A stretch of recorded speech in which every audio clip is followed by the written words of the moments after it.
आप सभी को राधे राधे, जय श्री कृष्णा। मैं सूर्यकांत द्विवेदी कैवल्य ग्रुप की ओर से आप सभी लोगों का एक बार पुनः से हार्दिक स्वागत करता हूं। आप सभी लोगों का एक बार पुनः से हार्दिक अभिनंदन करता हूं। आप लोग टाइटल और थंबनेल पढ़ करके समझ गए होंगे कि जानकारी क्या मैं आप लोगों को सिखाने जा रहा हूं, बताने जा रहा हूं।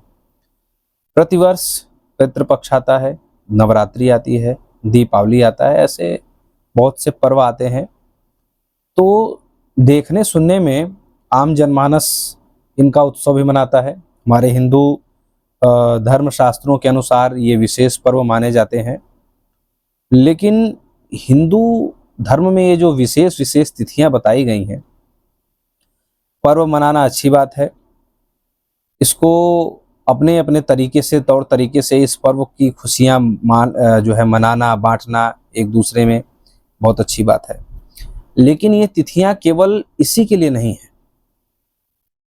इन विशेष तिथियों में कुछ विशेष क्रियाएं की जाती थी, और मैं हर बार अपने चैनल के माध्यम से अपने सभी प्रेमी दर्शकों को सचेत करता आया हूं, सावधान करता आया हूं कि जीवन में दुख आता है।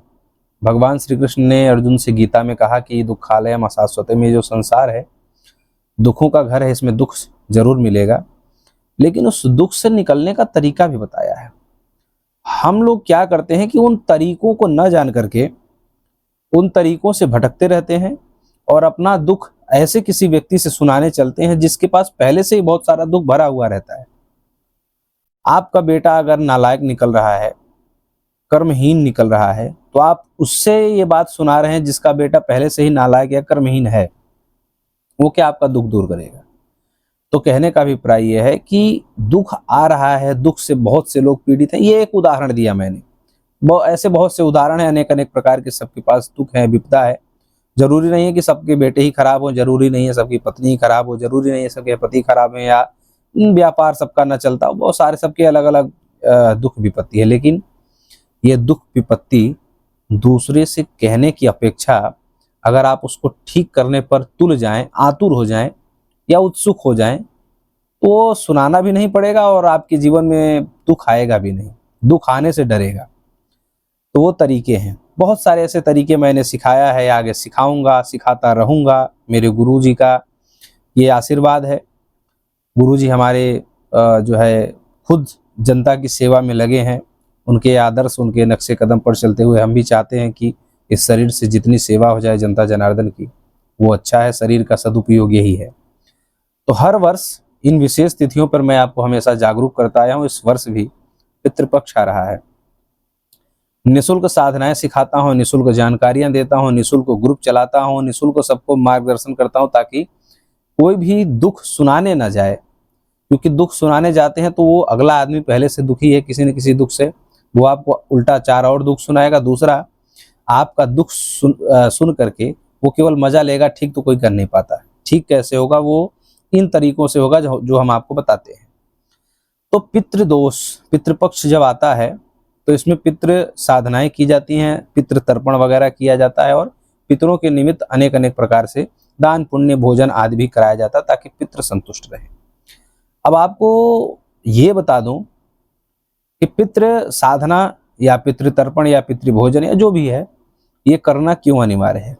ये इसलिए अनिवार्य है कि बिना ये जो जीवन के सफलता की, या कह दें कि जीवन के दुखों को खत्म करने की, या जीवन के सभी सुखों को प्राप्त करने की जो पहली सीढ़ी है, या अगर इसको ऐसे भी कह दें तो अतिशयोक्ति नहीं होगी कि अंतिम सीढ़ी भी है, कि पितर अगर प्रसन्न है, मतलब आप जीवन के सुखों का या को प्राप्त करने का, या फिर जीवन के दुखों को दूर करने का जो प्रथम पायदान है, वो है पितृ संतुष्टि।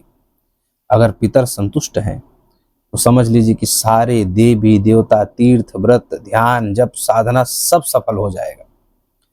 एक बात मैंने अगले बार भी पितृ साधना की वीडियो में बोली थी, इस बार भी बोल दे रहा हूं कि देवी देवता भी, जैसे आप आम जनमानस में आप अपने माँ बाप की सेवा न करें और बाहर जाकर के एनजीओ चलाएं, दान धर्म करें, तो लोग यही कहते हैं, अरे ये अपने माँ बाप का नहीं हुआ, ये दान धर्म करता फिर रहा है। कहने का मतलब तो ऐसे ही जब आप अपने पितरों का तर्पण, पितरों का जाप, पितरों की साधना, पितरों की भक्ति नहीं करते हैं और पितरों की भक्ति, साधना, तर्पण आदि दान पुण्य पितरों के नाम से किए बिना जब आप देवी देवताओं के मंदिर में जाते हैं तो वो देवी देवता भी यही कहते हैं कि अपने बाप का तो हुआ नहीं, अपनी माँ का तो हुआ नहीं, चला है हमारा पूजन करने। ये देवी देवता भी तिलज्जित करते हैं। शास्त्र पुराण वेद वगैरह जब आप पढ़ेंगे, उनकी व्याख्याएं, टीका टिप्पणियां जब पढ़ेंगे पुराणों की, शास्त्रों की, तो आपको ये सुनने में मिलेगा कि देवता भी ये बात व्यंग कहते हैं कि ये अपने बाप का नहीं हुआ, मतलब अपने तरीके से जो संस्कृत भाषा में लिखा है उस तरीके से, लेकिन आपको ये देसी भाषा में समझा रहा हूँ कि ये अपने बाप का नहीं हुआ, अपनी माँ का नहीं हुआ, चला है हमारी भक्ति करने, चला है हमारी पूजा करने। तो पितृ साधना इतनी जरूरी है। ये वो प्रथम पायदान है। जैसे कि आप बिना पहली सीढ़ी पर कदम रखे आप ऊंचाई को नहीं पा सकते, ऐसे ही ये जब पितृ साधना, पितृ भक्ति हो जाती है, पितर संतुष्ट हो जाते हैं जिसके, तो वो साधना में सफल होगा, भक्ति में सफल होगा, किसी भी प्रकार की पढ़ाई में, किसी भी प्रकार के व्यापार में, हर जगह सफल होगा। और पितृ संतुष्ट हैं और पितृ बलिष्ठ हैं, उसके घर में भूत प्रेत पिशाच का प्रकोप हो जाए यह असंभव है। जिसके पितर मजबूत रहते हैं, पितर देवता तुल्य हो जाते हैं, उसको क्या तंत्र मंत्र, उसका क्या बिगाड़ पाएगा। बहुत बड़ी वस्तु है। इसलिए मैं हमेशा कहता हूं कि अपने केवल आप सारे कर्म छोड़ करके एक बार के लिए अपने पितरों को प्रसन्न करने में लग जाइए। जोड़िए, गिनिए कि अकाल मृत्यु कब किसकी हो गई, कौन दुर्मरण से मरा, कौन बहुत बुरी बीमारी से मरा, कौन एक्सीडेंट से मरा, ये याद करिए। उनके नाम से क्रियाएं करिए, दान पुण्य करिए, जप करिए।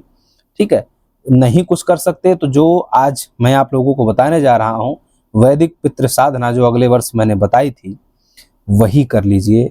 सफल हो जाएंगे, सुखद हो जाएंगे। सारे जितने भी बाधाएं, जितने भी विवाह नहीं हो रहा है, संतान नहीं हो रहा है, बीमारियां छाई पड़ रही हैं, व्यापार नहीं चल रहा है, पढ़ने लिखने में मन नहीं लग रहा है, रोज झगड़े होते हैं, पति पत्नी के क्लेश होते हैं, कोई सुखद काम करने जाते हैं उसमें बाधाएं पड़ने लगती हैं, काम होता होता रुक जाता है, कर्ज बढ़ता जा रहा है, बीमारियां खत्म नहीं होना चाहती हैं, एक्सीडेंट पे एक्सीडेंट हुए जा रहे हैं, अकाल मृत्यु होता जा रहा है। ऐसे लाखों प्रकार के कारण पितृदोष से होते हैं।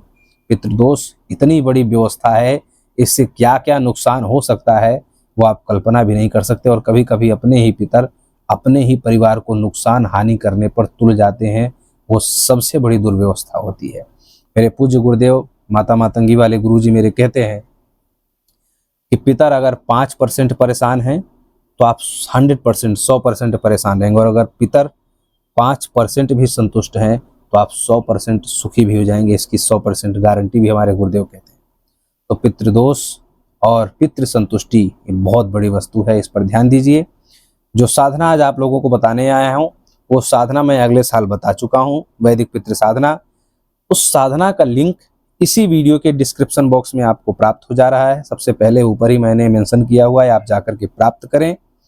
उस साधना को समझने सीखने में अगर कहीं कुछ समझ में ना आ रहा हो तो आप जो है, जो ये नंबर हमारे चैनल का है, परमानेंट है नंबर है, इस नंबर पर आप जब व्हाट्सअप करेंगे तो आपको 3 ग्रुपों का, ग्रुप 1, ग्रुप 2, ग्रुप 3 का लिंक मिलेगा। तो आप किसी भी ग्रुप में जुड़ जाइए। और प्रश्नोत्तरी का हम एक समय रखते हैं रात को 8 बजे या 9 बजे के आसपास, तो आप प्रश्नोत्तरी करके आप उस साधना से संबंधित अगर कदाचित कोई शंका रहती है तो उसमें आप प्रश्न करके आप अपने प्रश्न का समाधान प्राप्त कर लीजिए। और ये साधना आप चाहें तो अनंत चतुर्दशी यानी कि 6 तारीख से, या फिर 7 तारीख से, या फिर 8 तारीख से शुरू कर सकते हैं। तीनों दिन से शुरू कर सकते हैं और 15 दिन लगातार करिए।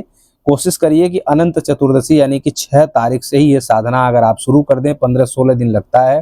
ये 15-16 दिन 1-1, 1.5 घंटा आप पितरों के नाम से दीजिए, साधना करिए। रात्रि में जो है ये बैठ करके साधना करिए। साल भर किसी से अपना दुख रोने की नौबत ही नहीं आएगी।